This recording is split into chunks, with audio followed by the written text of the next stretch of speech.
Hello friends, welcome back to my channel SRK drama explain. Friends, ये video मैं लोगों के एंटरटेनमेंट के लिए बनाती हूँ, so please watch full, share, subscribe and like this video. हमने प्रीवियस पार्ट में देखा था लिन जहाँ पर जाता है वहाँ पर तो उसके दुश्मन पहले से आए हुए रहते हैं उसे जान से मार देने के लिए। तभी नेक देख लेती है कि एक बंदे के पास गन है और वो लिन को शूट करने वाला है, तो वो लिन को इन्फॉर्म कर देती है ताकि वो अलर्ट हो जाए। लिन अलर्ट हो जाता है। उसके बाद लिन भी अपनी गन निकालता है और उन लोग को शूट करने लगता है। नेक बोलती है कि फ़ौरन कार में बैठो और वहाँ से नेक लिन को लेकर चली जाती है। लेकिन वो जो बंदे रहते हैं उन लोगों का पीछा करते रहते हैं लिन को मारने के लिए।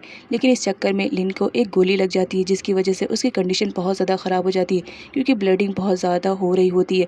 यहाँ पर दिखाया जाता है वो लोग एक कमरे में छुपते हैं जहाँ पर लिन की कंडीशन बहुत ज़्यादा ख़राब हो रही थी गोली लगने की वजह से। नेक लिन को हिम्मत दिलाती है और कहती है कि किसी भी तरह से हमें यहाँ से जाना है, तुम फिक्र मत करो, मैं सिचुएशन को हैंडल करने की कोशिश करती हूँ। लेकिन लिन नहीं मानता है। वो समझता है कि नेक एक लड़की है, वो इन सब से नहीं मुकाबला कर पाएगी। तो लिन हिम्मत करके उन गुंडों से मुकाबला करता है। उसके बाद नेक को दिखाया जाता है जो लिन को हॉस्पिटल ले जा रही होती है। लेकिन बीच रास्ते में लिन की बहुत ज़्यादा कंडीशन ख़राब हो जाती है। नेक परेशान हो जाती है और वो उसने बस इतना ही सुना था कि कोई भी आदमी को अगर गोली लगे तो उसे बेहोश मत होने देना, उसकी आंखें बंद नहीं होनी चाहिए।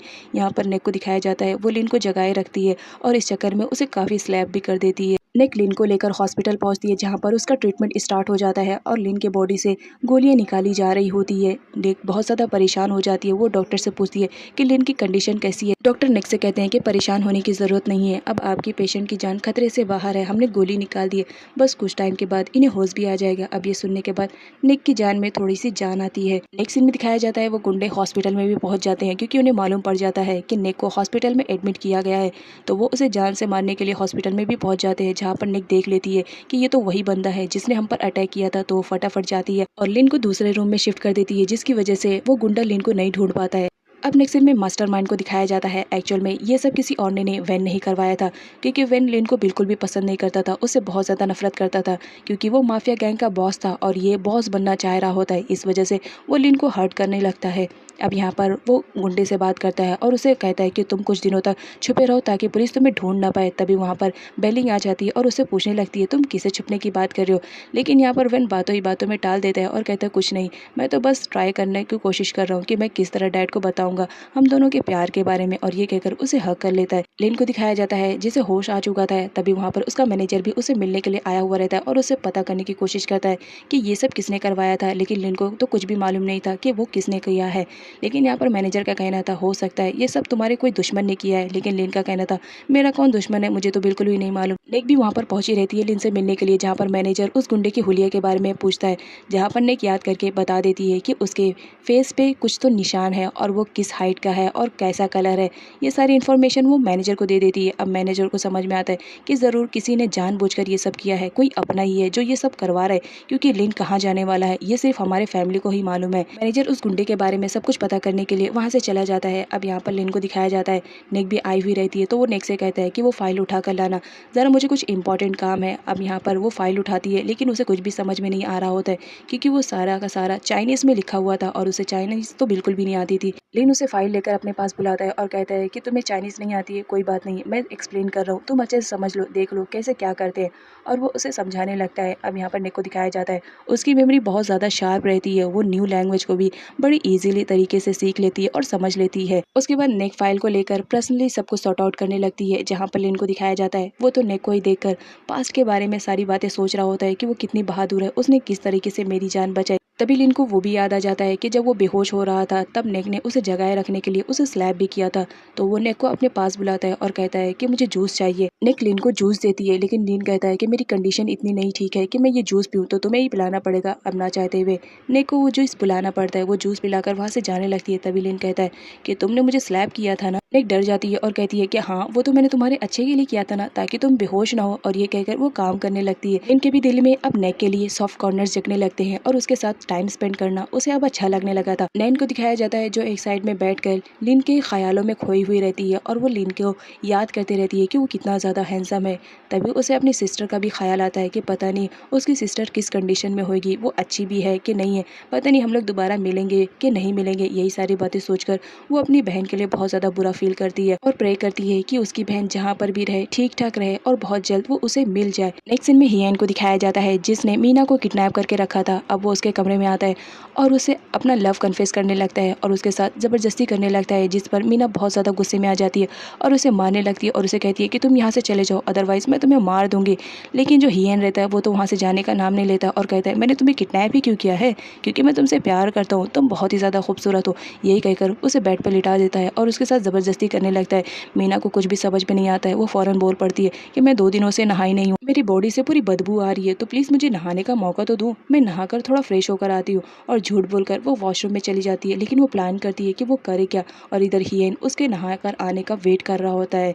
इधर मीना को दिखाया जाता है वो बहुत ज़्यादा परेशान हो जाती है, लेकिन तभी उसके दिमाग में आइडिया आता है। वो बात लेती है, उसके बाद वो हियन को बुलाती है और उसे कहती है कि गलती से मैं टॉवल बाहर ही भूल कर आ गई हूँ, तो क्या तुम मुझे प्लीज़ टॉवल पास कर दोगे। हियन उसे टॉवल देने जाता है। अब वो तो रोमांटिक मोड में ही रहता है और इस तरह उसे देखकर तो वो और भी ज़्यादा रोमांटिक हो जाता है। मीना कहती है अगर तुम्हें मुझे पाना है ना तो मेरे साथ गेम खेलना पड़ेगा, और टॉवल उसके फेस पे रख देती है और कहती है कि तुम मुझे ढूंढो। अब यहाँ पर हियन को दिखाया जाता है वो मीना को ढूंढने लगता है। मीना फ़ौरन टॉयलेट क्लीनर उठाती है और हियन की खूब पिटाई करती है और उसे कहती है तुम मेरे साथ टाइम स्पेंड करना चाहते थे, अब ये सब कभी नहीं होगा, और खूब धुलाई करके वहाँ से भागने लगती है। हियन के गार्ड्स वहीं पर रहते हैं, लेकिन मीना उन लोग को चकमा देकर वहाँ से भागने में कामयाब हो जाती है। गार्ड्स अपने में ही बिजी रहते हैं और मीना पीछे के डोर से निकल जाती है।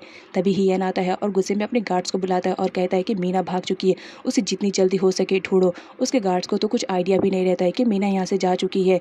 हियन उसे चिल्लाता है और कहता है जाओ जल्दी से मीना को ढूंढ कर लेकर आओ। इधर मीना को दिखाया जाता है वो जैसा तैसा करके हियन के घर से तो भाग जाती है। अब वो जाए तो जाए कहाँ, हर जगह वो छुपती रहती है, लेकिन जो हियन रहता है वो तो उसका पीछा नहीं छोड़ता है। और फाइनली वो मीना को पकड़ लेता है और मीना को पकड़ कर कहता है कि तुम मुझसे भागने की कोशिश कर रही हो ना, अब तुम कभी नहीं भाग पाओगी। और अपने गुंडों से कहता है इसे लेकर जाओ और घर में बंद कर देना। और वो लोग ऐसे ही करते हैं, मीना को वापस घर में लेकर दोबारा उसे बंद कर दिया जाता है। नेक्स्ट दिन में लिंग को दिखाया जाता है उससे हॉस्पिटल में मिलने के लिए वैन और बेलिंग आए हुए रहते हैं। बेलिंग उसके लिए खाना लेकर आई हुई रहती है। अब यहाँ पर वैन को दिखाया जाता है वो लिन से पूछने लगता है क्या तुम्हें उसके बारे में कुछ भी मालूम पड़ा जिसने तुम पर ये अटैक किया था। लेकिन लिन बताता है कि अभी कुछ भी नहीं मालूम पड़ा, जिसकी वजह से वैन की जान में थोड़ा जान आता है कि इसको अभी तक मेरे बारे में कुछ भी नहीं मालूम पड़ा। लिन को तो बिल्कुल भी आइडिया नहीं रहता है कि सामने बैठा हुआ बंदा उसका सबसे बड़ा दुश्मन है और वो हर वक्त उसे मारने की फिराक में ही रहता है।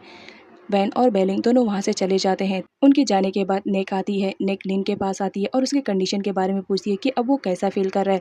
लेकिन यहाँ पर लिन को दिखाया जाता है उल्टा वो नेक को काम दे देता है और कहता है कि तुम्हें ये काम करना पड़ेगा।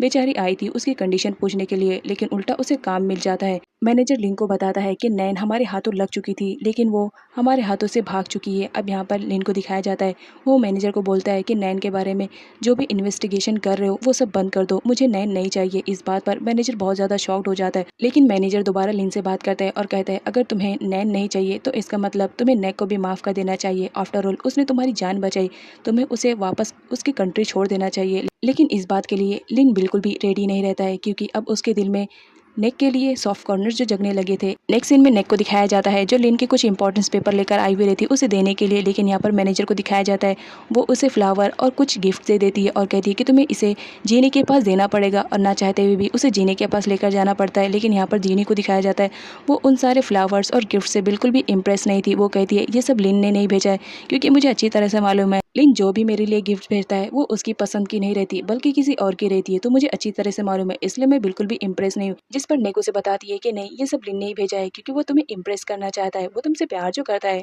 नेक्स्ट सीन में लिन को दिखाया जाता है जब वो ऑफिस में आता है और वो नेक को ढूंढने लगता है, लेकिन नेक उसे कहीं पे भी नहीं मिलती, तो वो परेशान हो जाता है कि मैंने नेक को बोला था ऑफिस में आने के लिए, तो वो कहाँ है।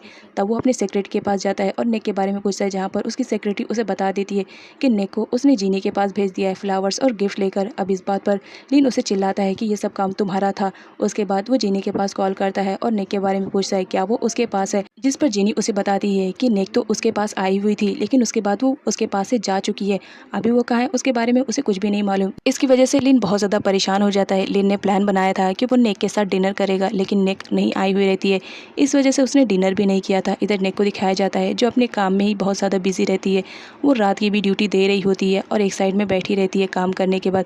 उसके बाद जब वो घर वापस पास आती है तो देखकर शॉक रहती है, क्योंकि वहाँ पर लिन तो पहले से पहुँचा हुआ रहता है। लिन उससे पूछता है कि इतनी रात गए तुम कहाँ से आ रही हो, और मैंने तुम्हें बुलाया था ऑफिस में, तो तुम ऑफिस में क्यों नहीं आई।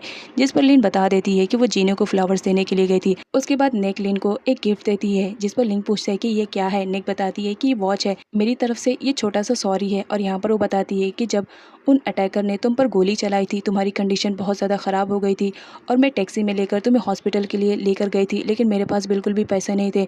तो इस वजह से तुम्हारी जो वॉच थी ना, वो मैंने टैक्सी ड्राइवर को दे दी थी, ताकि तुम्हें अच्छे से मैं हॉस्पिटल पहुंचा पाऊँ। लिन निक से बहुत ज़्यादा इंप्रेस होता है, और वो भी उसे गिफ्ट के तौर पर एक क्यूब देता है। नेक्स्ट सीन में लिन को दिखाया जाता है, अब वो पूरा दिन सिर्फ नेक के ही बारे में सोचता रहता था, और उसके साथ ज़्यादा से ज़्यादा टाइम स्पेंड करने के लिए हमेशा उसे अपने पास बुलाता था, क्योंकि अब उसे नेक पसंद जो आने लगी थी। इधर नेक को दिखाया जाता है जो क्लासरूम में क्यूब के पजल को सॉल्व कर रही होती है, और ऐसा करते हुए उसे टीचर देख लेती है। फिर क्या, उसकी हजामत बनाती है और उससे क्यूब ले लेती है, और उसे पनिशमेंट भी करती है। और उसके बाद वो क्यूब लेकर जाती है सीधा लिन के पास, और उससे कहती है कि ये एडमिशन आपने करवाया था सर, तो उस लड़की को ज़रा आप समझाइए कि इस तरह टॉयज़ को क्लासरूम में खेलना अच्छी बात नहीं है। ये बात जब निक को मालूम पड़ती है तो बहुत ज़्यादा परेशान हो जाती है कि उसका क्यूब लिन के पास है। उसने तो लिन से झूठ बोला था कि उसका क्यूब उसके पास है। अब वो कैसे सामना करेगी, तो वो डरती रहती है। लेकिन यहाँ पर लिन को दिखाया जाता है, वो उसे क्यूब लेने के लिए कहता है। जब वो क्यूब लेने के लिए हाथ बढ़ाती है तो लिन उसका हाथ टाइटली पकड़ लेता है, जिसकी वजह से निक तो टोटली शॉक्ड हो जाती है। तो फ्रेंड्स, आगे का पार्ट बहुत ही ज़्यादा इंटरेस्टिंग और अमेजिंग है, तो उसे देखना मत भूलिएगा।